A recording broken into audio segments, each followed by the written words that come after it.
কষ্টের পরেই আছে সুখ, কষ্টের পরেই আছে সুখ। আমাদের জীবনে সুখ বেশি, কষ্ট কম।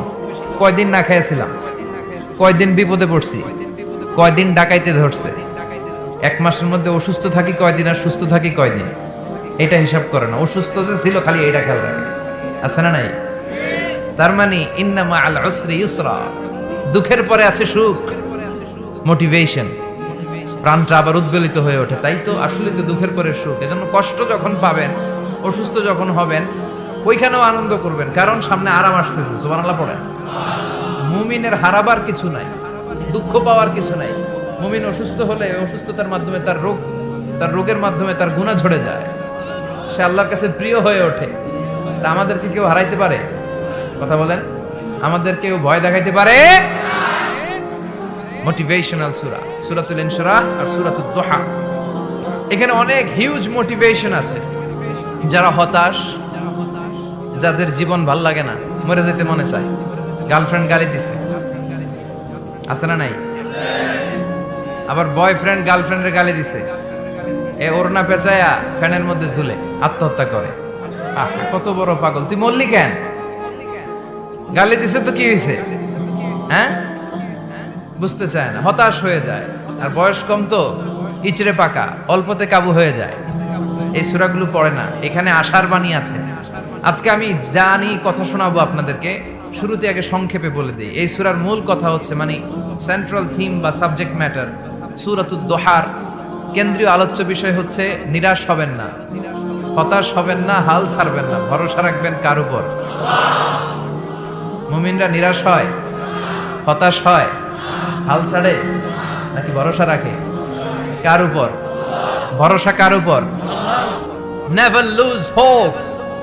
Every time you feel like you cannot go on, you feel so lost that you are so alone. Don't despair and never lose hope, 'cause Allah is always by your side. Insha'Allah, Insha'Allah, Insha'Allah, you'll find your way. Insha'Allah, Insha'Allah, Insha'Allah, you'll find your way. Every time you feel like you cannot go on, you feel so lost that you are so alone.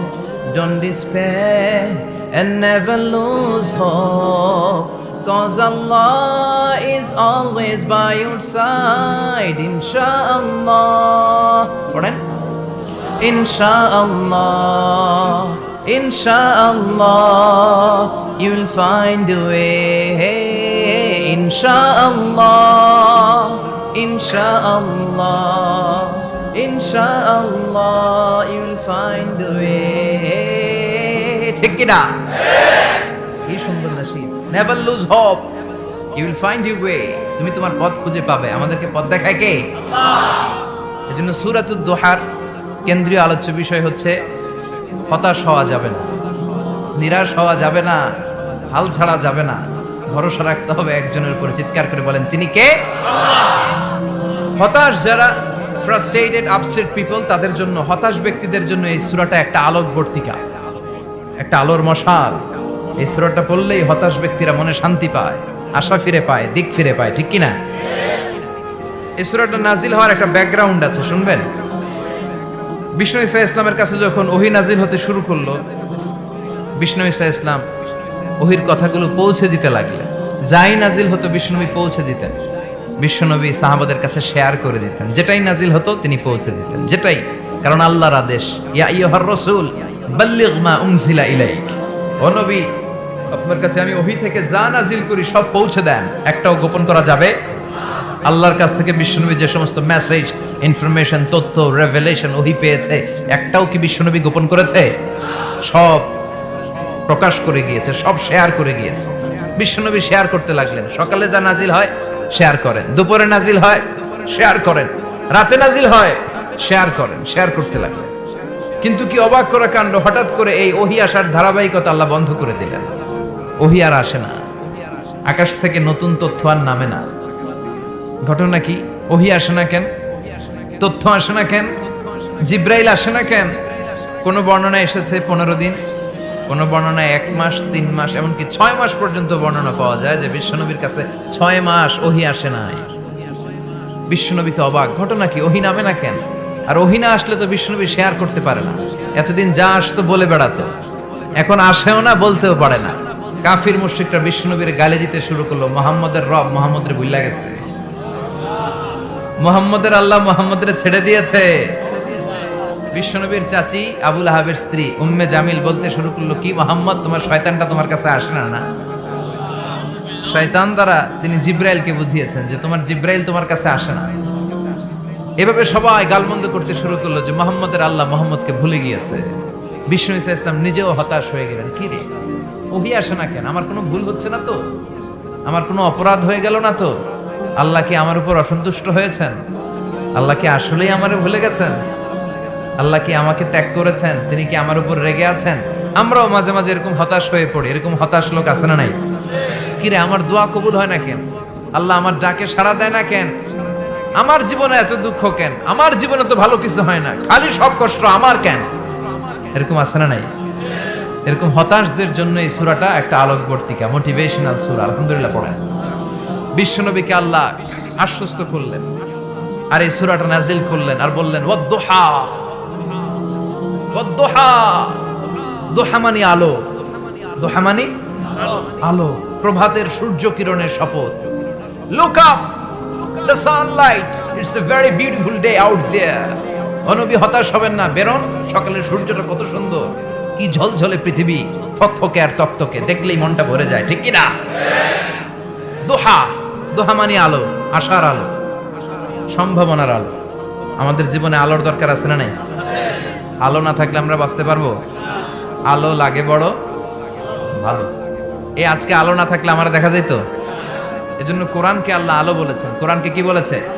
কিতাবুন আনজালনাহু ইলাইকা লিতুখরিজান NASA মিনাল যুলুমাতি ইলান নূর। ও Muhammad, I've revealed this holy Quran unto you to lead the mankind out of darkness into the light.